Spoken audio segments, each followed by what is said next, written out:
Elles sont 5 startups qui ont bénéficié d'un fonds d'amorçage et des formules d'accompagnement pour booster la commercialisation de leurs produits. Ces entreprises sont les 5 lauréates de la finale du programme d'incubation express de l'agence Côte d'Ivoire PME.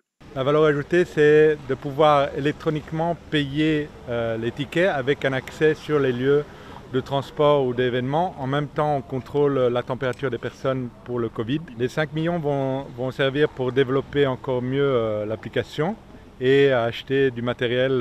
Sur une période de 3 mois, 10 innovateurs ont été formés par des experts de l'écosystème. Ce qu'on retient pour cette finale, c'est d'abord qu'il y a du talent en Côte d'Ivoire, évidemment. Qu'il faut aller encore plus vite.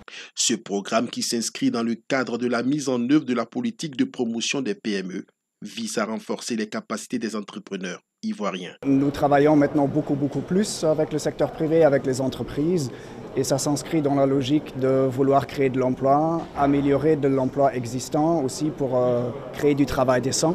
Je voudrais d'abord remercier encore une fois donc, le GIZ qui nous accompagne dans ce projet, mais aussi dans plusieurs projets de structuration et de formalisation de nos PME, aux Ivoiriens, aux autres jeunes qui se développent et qui ont des idées. Il est possible de faire, il est possible d'aller loin et il faut faire confiance donc aux structures de l'État. Le programme d'incubation qui s'est fait avec l'appui de la coopération allemande GIZ est un plan d'accompagnement des startups à une étape qui permet de mettre en pratique une idée axée sur le développement entrepreneurial.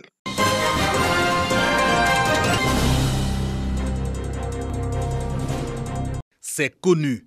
Pour leurs vertus, des plantes sont utilisées soit dans la production de médicaments, soit dans le cosmétique. Mais qui de l'État ou des communautés du territoire où se trouvent ces plantes doivent-ils en autoriser l'accès ? À la fois l'État et les communautés locales, répond le protocole Nagoya via l'APA, entendez, accès aux ressources génétiques et le partage juste et équitable des avantages découlant de leur utilisation. Mais pour qu'on donne l'autorisation, il faut qu'on s'accorde avec l'entreprise ou bien l'individu qui ambitionne d'exploiter la plante. Si le partage éventuel des avantages qui pourraient résulter de la valorisation qui sera faite.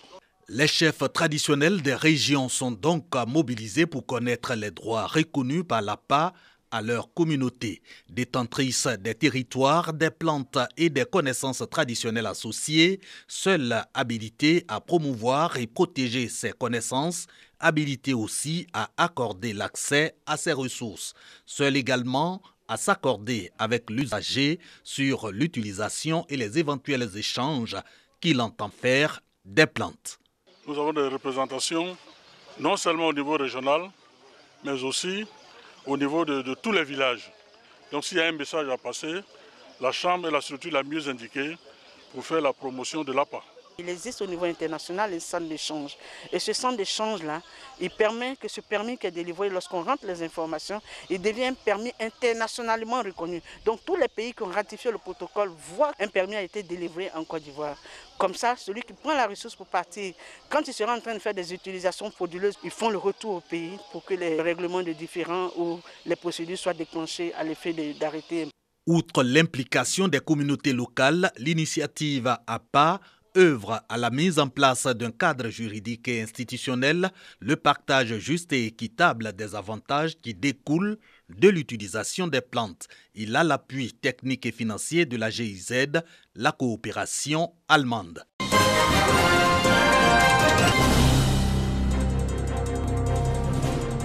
Kondoukro, sous-préfecture de Djebounoua. Dans ce village, des coopératives spécialisées dans le vivrier accueillent la première responsable du Conseil national de lutte contre la vie chère. Dr Annie Didis Bakone est venue s'imprégner de leurs conditions de travail.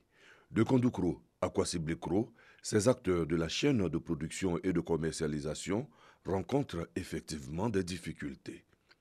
On a besoin des produits, des semences pour travailler.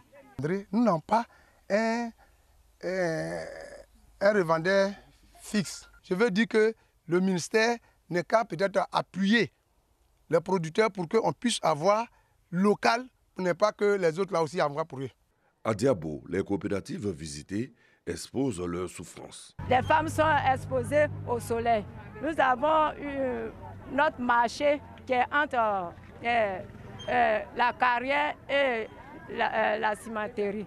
Donc nous voulons construire ce marché. Donc on demande au ministre pour qu'il puisse nous aider pour que nous pouvons écouler nos produits à bon prix. Le mois d'octobre, mois du consommé local, est aussi une occasion pour le gouvernement d'être à l'écoute de tous les acteurs, de la production à la commercialisation, en passant par la transformation. Nous voulons leur dire que le gouvernement est à leur côté. Le ministre du Commerce et de l'Industrie, M. Souleymane Diarra-Souba, est avec elles et les encourage. Et tout ce que nous pouvons faire pour les accompagner sera fait. Le mois d'octobre, mois du consommé local, sera lancé officiellement le jeudi 14 octobre 2021 au marché de Gros de Boaki par le ministre du Commerce et de l'Industrie, Souleymane Diarra-Souba. L'objectif, bien entendu, reste de lutter contre la vie chère.